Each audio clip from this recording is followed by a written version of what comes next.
Hello everybody and welcome to my channel, or welcome back to my channel if you've been here before. My name is Joshua, and about a year ago I released this video, but all I could really notice was the glow of the TV and just something happening. As I slowly came to, I realized that Michelle was now on top of me.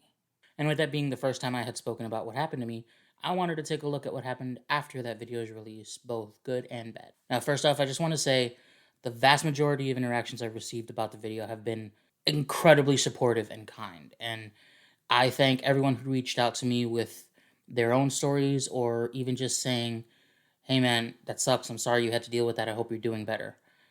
I understand it's a tough thing to respond to, and I appreciate every single one of you who reached out to me. You made a traumatic event that made me feel incredibly alone at times just a bit easier to deal with. So, thank you.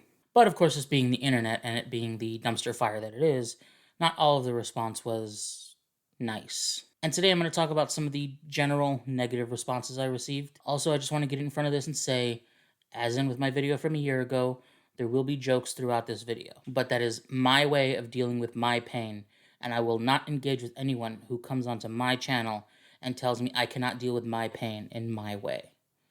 With that being said, let's get into it.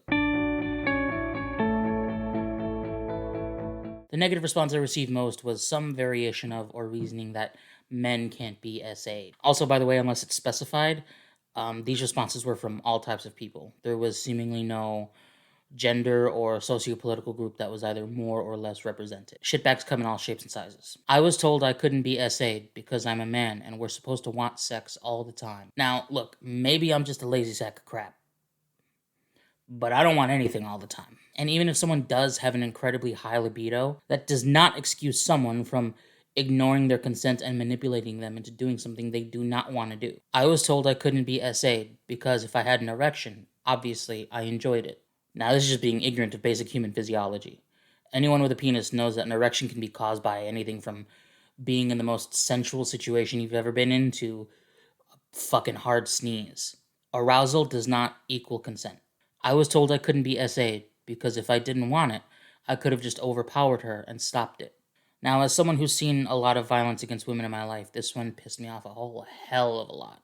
As if somehow me giving her the old Roman Reigns Superman punch is somehow a valid response to what she's doing to me at the time.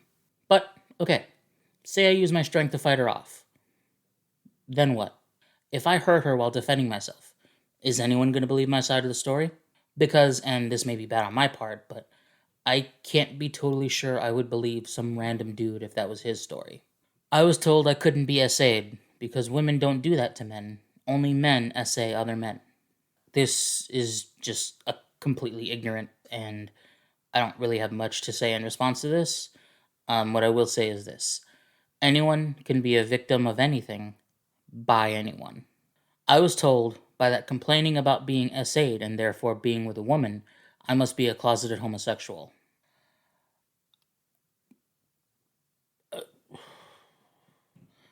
Fellas, is it gay to not want to be SA'd? Alright, even if that was true, that still doesn't give someone the right to ignore my lack of consent, you fucking ghouls. Plus, I couldn't possibly be gay, I don't dress nearly well enough. Also, ding-dongs are weird looking. I was told my video about my SA on my channel was taking away the spotlight from real victims. Now, the real victims in this case are women. This person told me that I didn't have any right to sympathy because of the shit that women have to deal with on a day-to-day basis. Now, this one hurt because this is one of the biggest reasons why I didn't seek out support services or tell anyone for as long as I did. And look, I can only imagine the absolute nightmare it must be to live your life as a woman on a daily basis, and I, as a straight cis man, do everything in my power to try and not to add to that torment.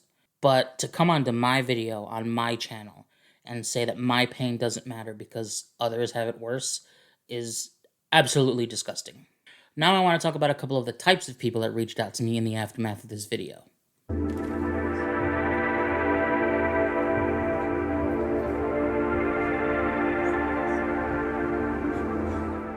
Now, this is probably the one that most people would assume would be the first to reach out to me, and it usually went something like this.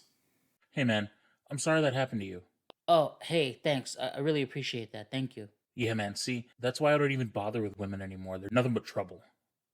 Uh-huh.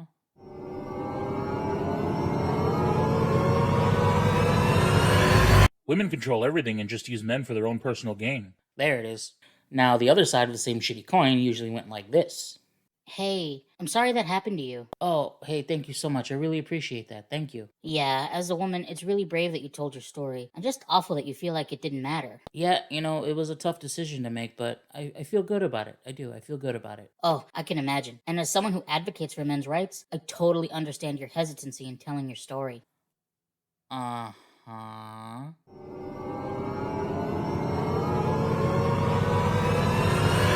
Feminism is ruining good men. There it is. Both of these kinds of asshats would just use my trauma as an excuse to further solidify their own misogynistic bullshit views. And seeing as how they saw someone, me, clearly revealing something painful, all they saw was an opportunity to bring another person into their way of thinking. Like a politician with gun rights after a mass shooting.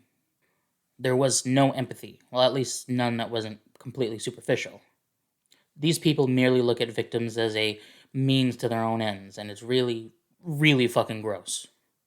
Another negative but pretty rare response that I got from the video was that because I was making jokes during it, I was either lying or didn't care about what happened to me and was just looking for sympathy.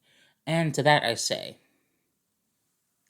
get fucked, asshole. Look, I make jokes about things and situations that a lot of people may find dark. But if you watch that video and in this one as well, I am very careful to make sure I never make a joke about the act itself or the victims. But humor is the way I process trauma. And unless I overstep one of those boundaries I laid out, I will not be told how I can deal with my own pain. Now, with all that bullshit negativity out of the way, let's talk about some of the positives that came out of this video. A surprising one that came out of the video was a few women who were being very open and honest about how, on reflection, they may have put men in situations that man might not have been totally into. And that seeing my video really made them kind of re-examine their actions. Now, along that same vein, I also had a really great conversation with a woman about how my point in the video about how media paints SA against men may have really painted her view of consent from men. She was very honest in saying that she was basically taught by media and others that men don't say no. And if they do, just do it anyway as a form of like, oh, just do it anyway. He'll think it's really hot. He'll think it's really sexy. I also spoke with gay men who were assaulted by straight women growing up because they thought it was funny to see this man's reaction when they kissed him or sat on his lap, and that they never really felt comfortable to speak about it until they saw my video because as gay men they felt no one would care because, as one guy put it to me, I'm gay and don't like women, so why should it bother me? And I know saying these are positives might seem a bit weird to some, but finally seeing someone be open and honest about what happened to them or a situation that they were in or possibly put someone else in is a positive. And of course, the messages I received from other men were equally touching and heartbreaking at the same time. Stories of family members abusing them and the family just ignoring it.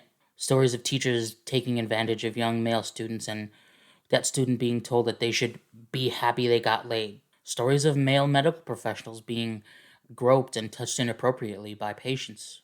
And many, many more. Many of whom said that they, like myself, never told anyone. And while they may never be able to tell another soul, the fact that they were able to put the words together to finally say it out loud to another person is something that they should be proud of. It takes so much strength to even admit it to yourself, much less to someone else, much less to a complete stranger.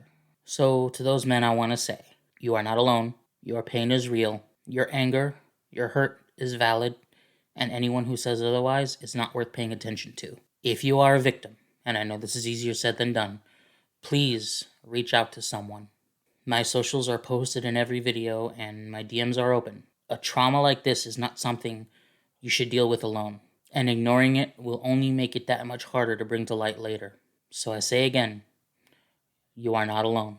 Your pain is real, and if you are a victim, please, please reach out to someone. I will leave resources in the description box below Please use them. They might save your life. I see you. I thank you for your courage in reaching out to me, and I love you.